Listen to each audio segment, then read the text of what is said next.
സ്വർണം കൊണ്ട് പള്ളി പണിയുന്നവനല്ല, ഒരു മനുഷ്യ ജീവനെയെങ്കിലും ദുരിതങ്ങളിൽ നിന്നും കരകയറ്റാൻ കഴിയുന്നവനാണ് സ്വർഗരാജ്യത്തിന്റെ അവകാശിയാവുന്നത്. ഒരു കാലത്ത് മരിക്കണവരെ ഞാൻ മറക്കില്ല. ഇത് ശരിക്കും പറഞ്ഞ നമ്മുടെ 31ാമത്തെ വീടാണ് നമ്മൾ പണിതിരിക്കുന്നത്. കാട്ടാക്കട എന്ന് പറയുന്ന സ്ഥലത്താണ്, തിരുവനന്തപുരം കാട്ടാക്കടയാണ് ഇത്. ഈ ചേട്ടനാണ് ഈ മേല കുടിയിലാണ് താമസിക്കുന്നത്. ഇവര് ഒരു 5 കിലോ അരി ഏതോ പള്ളിയിൽ നിന്ന് കിട്ടുന്ന അരി കൊണ്ടാണ് ഇവര് ഒരു മാസം തള്ളി നിൽക്കുന്നത്. വീട് വെച്ച സ്ഥലം ഞാൻ പഞ്ചായത്തിൽ നിന്ന് കിട്ടി, പിന്നെ ബ്ലോക്കിൽ നിന്ന് എനിക്ക് ഭൂമിക്ക് കിട്ടി. അങ്ങനെ ചെയ്തു വെച്ച് ഇനി പാല് കച്ചാറായി.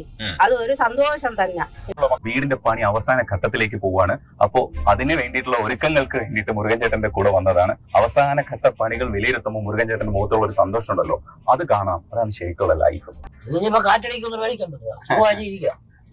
നമ്മളെ സർക്കാർ ഇത്രയും തന്ന് സഹായിച്ചില്ലേ, അതിന്റെ വലിയ പുണ്യം. Hi friends, welcome to my YouTube channel. Achayans ഗോൾഡിന്റെ മുതലാളിയായ നമ്മുടെ ടോണി അച്ചായൻ തീർച്ചയായിട്ടും നിങ്ങൾക്ക് എല്ലാവർക്കും സുപരിചിതമായ ഒരു മുഖമായിരിക്കും. കാരണം നമ്മുടെ നാട്ടിൽ തന്നെ വലിയ രീതിയിലുള്ള ചാരിറ്റി പ്രവർത്തനങ്ങൾ നടത്തുന്ന ഒരു നന്മ മരമാണ് ഈ അച്ചായൻ എന്ന കാര്യത്തിൽ യാതൊരു തർക്കവുമില്ല. ഞാനും ഒരുപാട് വീഡിയോകൾ കണ്ടിട്ടുണ്ട്. ഒരുപാട് പാവപ്പെട്ടവർക്ക് വീട് വെച്ച് കൊടുക്കുന്നു, സഹായങ്ങൾ എത്തിച്ചു കൊടുക്കുന്നു. ആ രീതിക്കൊക്കെ അച്ചായനോട് നമുക്ക് വലിയ ബഹുമാനമാണ്. പക്ഷേ ഈ അടുത്തിടെ കാണിച്ച ഒരു തരികിടയെക്കുറിച്ച് സംസാരിക്കുകയാണ്. തീർച്ചയായിട്ടും അത് ഈ വീഡിയോ അവസാനം വരെ കാണുന്ന സമയത്ത് നിങ്ങൾക്ക് മനസ്സിലാക്കാൻ വേണ്ടി സാധിക്കും. അതിനു മുന്നേ ആദ്യമായിട്ടാണ് നിങ്ങൾ ഞങ്ങൾ ചാനൽ കാണുന്നതെങ്കിൽ ദയവായി സപ്പോർട്ട് ചെയ്യാനായി ചാനൽ ഒന്ന് സബ്സ്ക്രൈബ് ചെയ്ത് ഒരു ലൈക്ക് കൂടി ചെയ്ത ശേഷം കാണാൻ വേണ്ടി ശ്രമിക്കുക.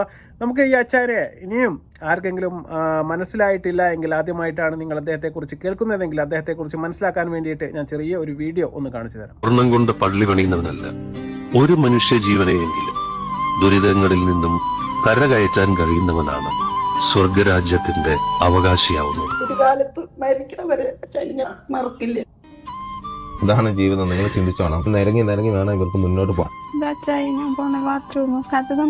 ഒരാൾ കരയുമ്പോ എന്റെ നെഞ്ചു കത്തും. ഒരു മോക്കും പ്രായപൂർത്തിയായ ഒരു കുട്ടികൾക്ക് ഇനി ഇവിടുത്തെ അവസ്ഥ വരരുത്. മനസ്സിലായി? ആരും നോക്കിയില്ലെങ്കിലും ഞാനുണ്ടാവും ഇവർക്ക്. നമ്മൾ പണിത 35ാമത്തെ വീടാണിത്. ഈ കൊച്ചിന്റെ അവസ്ഥയെല്ലാം നമ്മൾ അന്ന് കണ്ടതാണ്. കൊച്ച് ബാത്റൂം ഇല്ല എന്ന് പറയുന്ന ഇപ്പോഴും മനസ്സിലാക്കി കിടക്കണം. എന്ത് പറഞ്ഞു, ഞാൻ ചാണാക്കോഴിയിൽ ഇറങ്ങി ജീവിക്കണോളന്ന്. അച്ചായനെല്ലാം അങ്ങോട്ട് ഇറങ്ങി പോകുന്നു, ബാത്റൂമിന്റെ അടുക്കൊക്കെ പോകുന്നു. നിങ്ങൾ വിചാരിച്ചും കൂടി ഇല്ല. ഈ ഒരു കൊച്ചിന് ഏറ്റവും നല്ലൊരു ബാത്റൂം നിങ്ങൾക്ക് കാണുമ്പോൾ അറിയാം. നല്ലൊരു ബാത്റൂം, അതിന് തന്നെ ഞാൻ മുൻഗണന കൊടുത്തു. പ്രതീക്ഷിച്ചില്ല വെച്ചല്ലേ.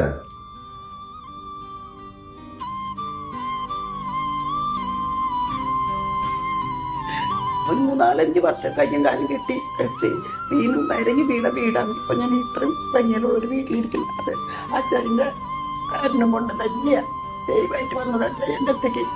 അച്ചായൻ ഒരു കാലത്ത് മരിക്കണവരെ അച്ചായൻ ഞാൻ മറക്കില്ല. മറക്കരുത്, മറക്കാതെ പ്രാർത്ഥിക്കണം. അപ്പോൾ തീർച്ചയായിട്ടും ഈ വീഡിയോ നിങ്ങൾ കണ്ടു കാണും. വളരെ സന്തോഷകരമായ വീഡിയോ ആണ്. ഇത്തരത്തിലുള്ള വലിയ ഒരുപാട് നന്മകൾ ചെയ്യുന്ന മനുഷ്യനാണ് ഈ അച്ചായൻ എന്ന് തന്നെയാണ് ഞാൻ ഇതുവരെ മനസ്സിലാക്കി വെച്ചിരുന്നത്. തീർച്ചയായിട്ടും അങ്ങനെ തന്നെ ആവട്ടെ. പക്ഷേ അദ്ദേഹം ഈ അടുത്തിടെ കാണിച്ച ഒരു ഉഡായ്പിനെ കുറിച്ച് സംസാരിക്കാൻ വേണ്ടിയിട്ടാണ് ഞാൻ വീഡിയോയുമായി വരുന്നത്.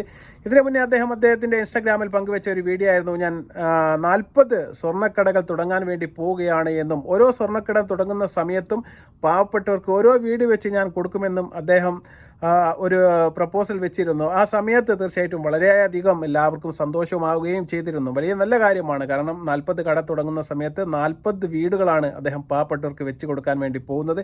വളരെ നല്ല കാര്യം. തീർച്ചയായിട്ടും മലയാളികൾ ഇരു കൈയും നീട്ടി സ്വീകരിച്ച ഒരു അഭിപ്രായം തന്നെയാണ് അത് എന്ന കാര്യത്തിൽ യാതൊരു തർക്കവുമില്ല. പക്ഷേ അദ്ദേഹം ഈ അടുത്തിടെ ഒരു പരസ്യം ഞാൻ കണ്ടു.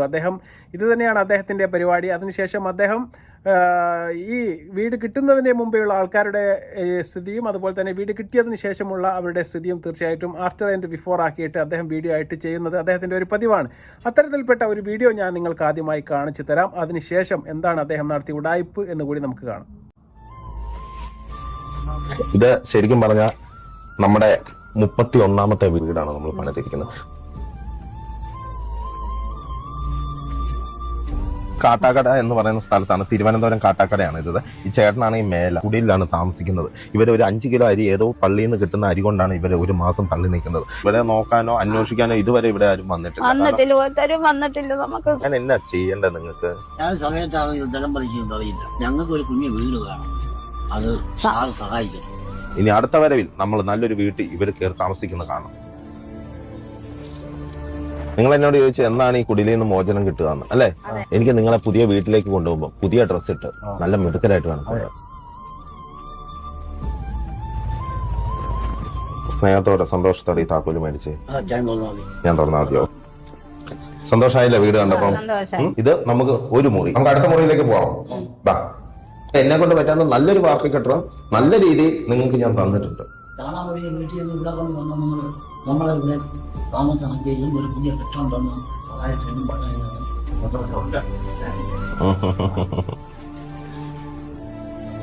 ഇനി അടുത്ത വിശേഷങ്ങളുമായിട്ട് വരുന്ന പോലെ ബൈ ബൈ. അച്ചായൻസ് ഗോൾഡ് ഞാൻ നിങ്ങളുടെ സ്വന്തം ടൂളിൽ.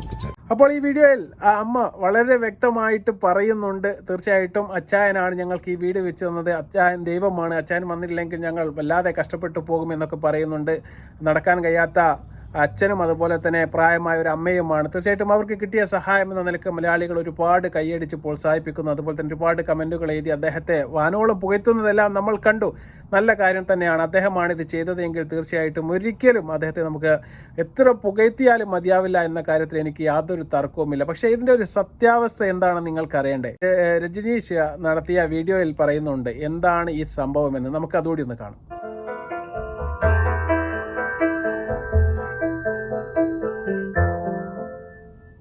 എന്റെ പുറകിൽ കാണുന്ന വഴി കയറിപ്പോകാൻ കുറച്ച് ബുദ്ധിമുട്ടുള്ളൊരു വഴിയാണ്. ഈ വഴിയില് താമസിക്കുന്ന, അതായത് അവിടെ വീട്ടിൽ താമസിക്കുന്ന ഒരു ചേട്ടനുണ്ട്, കാല് വയ്യാത്ത ചേട്ടനാണ്. ആ ചേട്ടന് ഒരു വീട് കിട്ടുമ്പോൾ ഉണ്ടാവുന്ന ഒരു സന്തോഷം ഉണ്ടല്ലോ, അതൊന്ന് നേരിൽ മനസ്സിലാക്കാൻ വേണ്ടിയിട്ടാണ് ഈ വഴി നമ്മൾ കയറി പോണത്.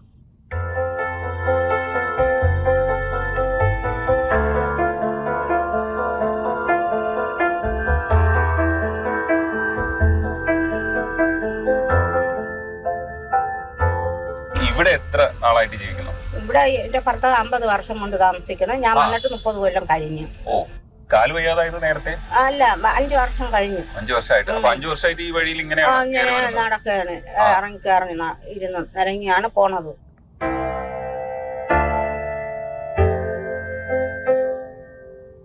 വീടിന്റെ പണി ഏതുവരെ എത്തി? വീടിന്റെ പണി പൂർത്തിയാവാറായി. ഇപ്പൊ ഏത് സ്റ്റേജിലാണ്? പൂശ കഴിഞ്ഞു? പൂശിക്കൊണ്ടിരിക്കുന്നു. ഇപ്പൊ വീട് വെച്ച സ്ഥലം ഞാൻ പഞ്ചായത്തിൽ നിന്ന് കിട്ടി. പിന്നെ ബ്ലോക്കിൽ നിന്ന് എനിക്ക് ഭൂമിക്ക് കിട്ടി. അങ്ങനെ ചെയ്തു വെച്ച് ഇനി പാല് കച്ചാറായി. അത് ഒരു സന്തോഷം തന്നെ. ഇല്ല ഇല്ല, നമ്മൾ രണ്ടുപേരേ ഉള്ളൂ.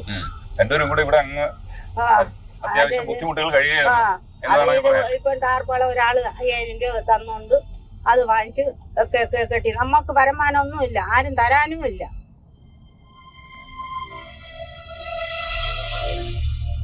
ദൈവമായിട്ട് എനിക്ക് കിട്ടി. അത് സന്തോഷമായിട്ട് അതിലേക്ക് ഒന്ന് കിടക്കാൻ പോകും.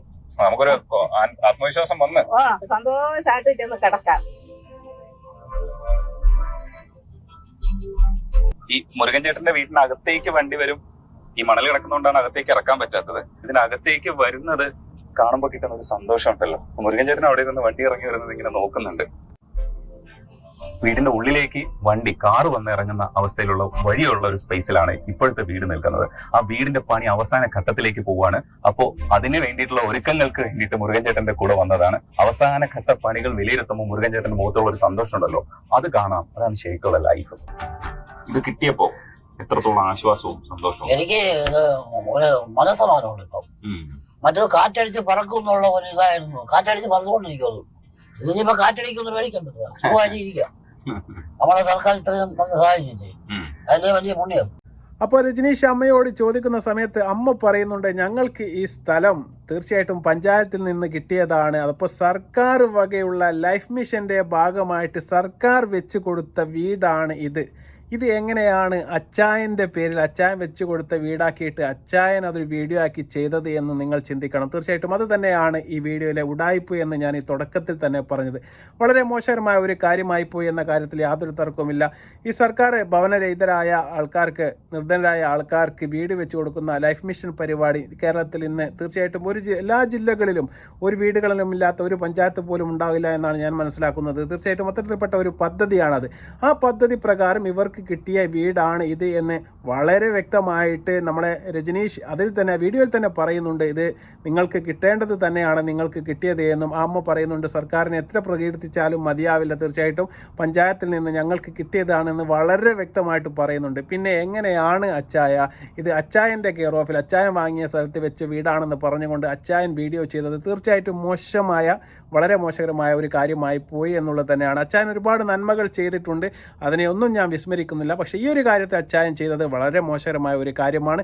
ഇനി ബാക്കി കാര്യങ്ങൾ കൂടി രജനീഷിനോട് അച്ഛൻ തുറന്നു പറയുന്നുണ്ട്, നമുക്ക് അതുകൂടി കേൾക്കാം. ഇത് നമ്മുടെ അർഹതപ്പെട്ട കാര്യമാണ്, നമുക്ക് കിട്ടേണ്ടതാണ്, നമ്മുടെ അവകാശമാണ്.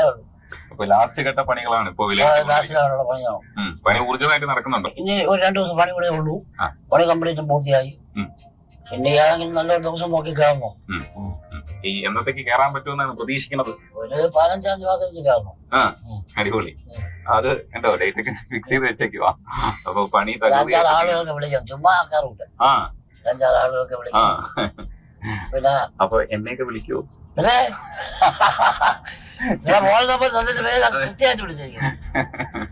അപ്പൊ ആ ഒരു ഹാപ്പിനെസ് മനസ്സിലായില്ലേ നിങ്ങൾക്ക്? അതായത് ഡേറ്റ് ഒക്കെ കറക്റ്റ് ആയിട്ട് തലക്കേക്കത്ത് വെച്ചിട്ടുണ്ട്. കാരണം പണികൾ നോക്കിയിട്ട് വിലയിരുത്തിയിട്ട് ഒരു ഡേറ്റ് കൺഫേം ചെയ്ത് മനസ്സിൽ വെച്ചിട്ടുണ്ട്. അതാണ് കാൽക്കുലേഷൻ.